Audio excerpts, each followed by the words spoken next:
With the announcement and release of the Atari 7800 Plus at the tail end of 2024, I think a lot of people were looking to the 7800 games being released alongside that console for some high quality and fun to play titles. And why wouldn't they? The 2600 Plus came out in November of the previous year, so that was old news. 7800 is the wave of the future. The future! Seriously though, it feels like the 2600 stuff got lost in the shuffle, at least for myself, and that's a shame. Because one of the games released was a conversion of Champ Games' Conquest of Mars, now under its proper title of Caverns of Mars.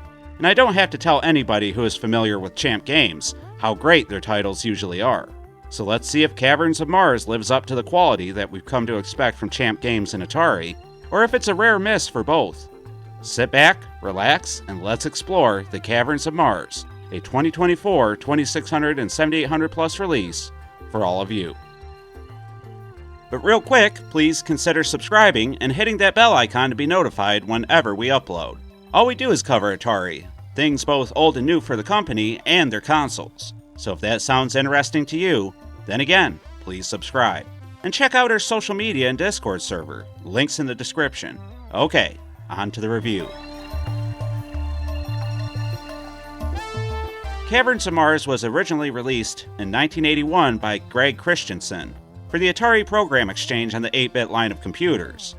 It was the most successful title to ever come out of that program, and it soon received a cartridge release and found its way into Atari's proper catalog. The game is a vertically scrolling shooter, where you must explore several caverns, all the while avoiding traps, enemies, and the terrain itself, while trying to reach the bottom to set a bomb. You then finish each cavern with an escape, and then with each successful escape and cavern destroyed, you're rewarded with another, more difficult one to traverse. Like many early Atari games, the premise is simple, but man, can it ever be addictive, if not a bit difficult. Easy to learn, difficult to master was Atari's mantra, and this game embodies that to a T. The new 2600 conversion stays very true to the original, and looks impressive for the video computer system. While there isn't a huge color variety in the game, it somehow manages to look fairly detailed and crisp, especially in HD on the Plus line of consoles. The destroyable enemies, fuel tanks, and obstacles flash at you, and you'll encounter a fair bit of traps and enemies on your way through each cavern. Maybe I'm easily impressed, but the F on the fuel tanks looks so clear, and it's just easy to read. Something that you don't often see on the 2600.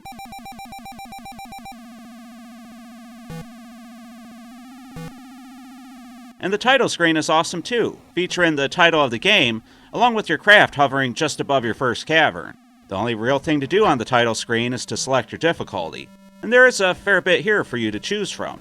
I appreciate having so many difficulty levels, as most players will want to increase the challenge once they get the hang of things. But this game won't be a pushover, that's for sure. So it might be a long while before you're brave enough to attempt anything other than Pilot or Novice. Hey, I'm not judging. As I said before, graphically this game is a treat for the console it's on. Not the most impressive thing I've ever seen running on the 2600, but excellent in its own right. I really like the design of the ship, but you'll be cursing how large it is at times when you blow up on the same obstacle over and over again. But this is all by design, and the developer has given you just enough room to maneuver in areas, leaving whether you make it or not all up to your ability to squeeze the craft into those corridors and crevices. The laser gates and shifting diamonds really gave me issues, as the timing on some of them is hard to get down. But it always felt rewarding to get past a difficult portion and see what challenges are lying in wait for us. I never felt so frustrated that I wasn't having fun or wanted to quit the game. Caverns of Mars really straddles that line of too difficult and a proper challenge, and it does it really well. Your bullets come out of the wingtips of your spacecraft, so it'll also take a little time to learn how to line up your shots. This will be key if you want to see past the third or fourth cavern.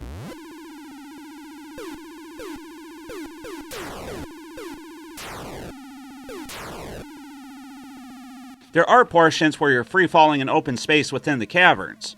During these sections, you're not safe though, as a barrage of missiles and fuel tanks are flying at you quickly.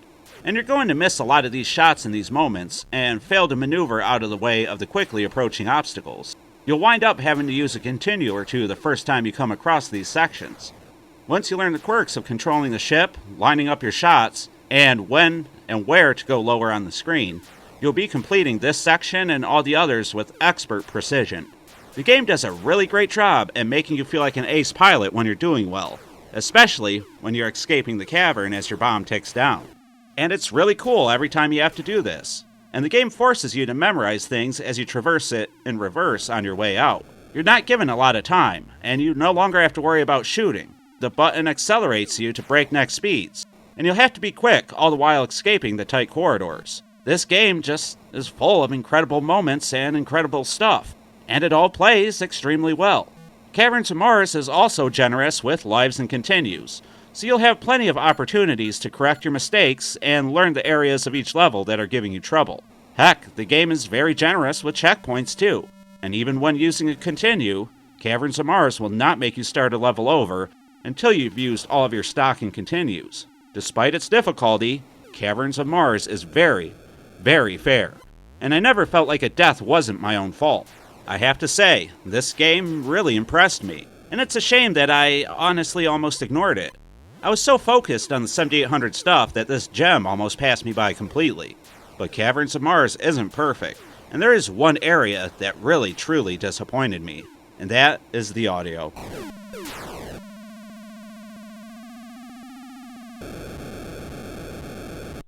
From the title screen, all the way through certain sections of the game, I couldn't help but find the audio, well, really grating on my ears.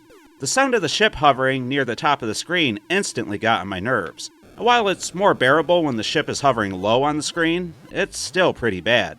All this is a shame, because everything else is so excellent in Caverns of Mars. But I just couldn't get over the harsh sound.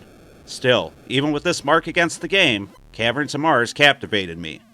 But hey, it's time to fly into the tunnel known as the pros and cons section to see just how well Caverns of Mars is going to score. And as always, we start with the pros.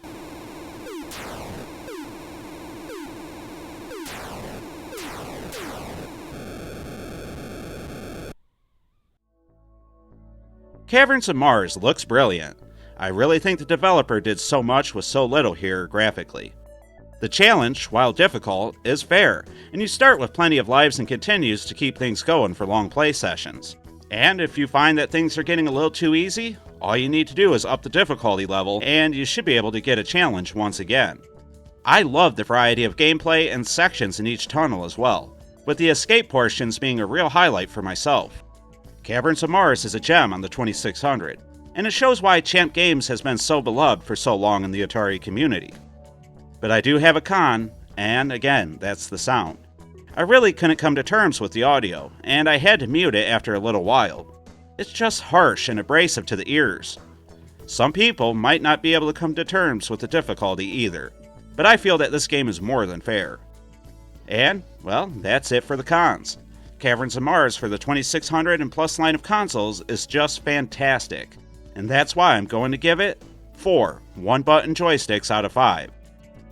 If the sound just wasn't so bad, it would have been a definite 5 out of 5 for me. But I couldn't score it perfect knowing that the audio, well, was just so harsh and abrasive.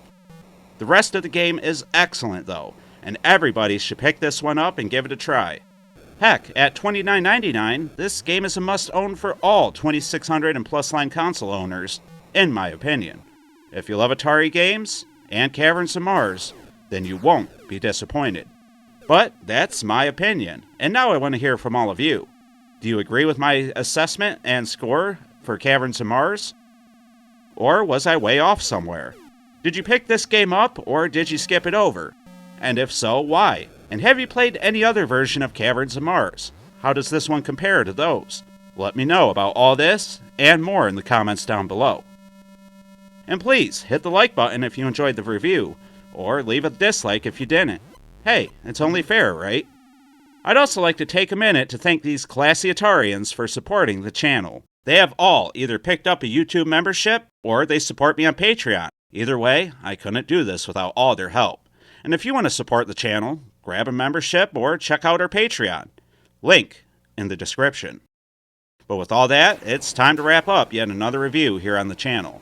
I've been the 7800 Pro Gamer, a man who barely made it out of a tunnel on time before that bomb I set blew it all up, on a planet known as the Atari Network.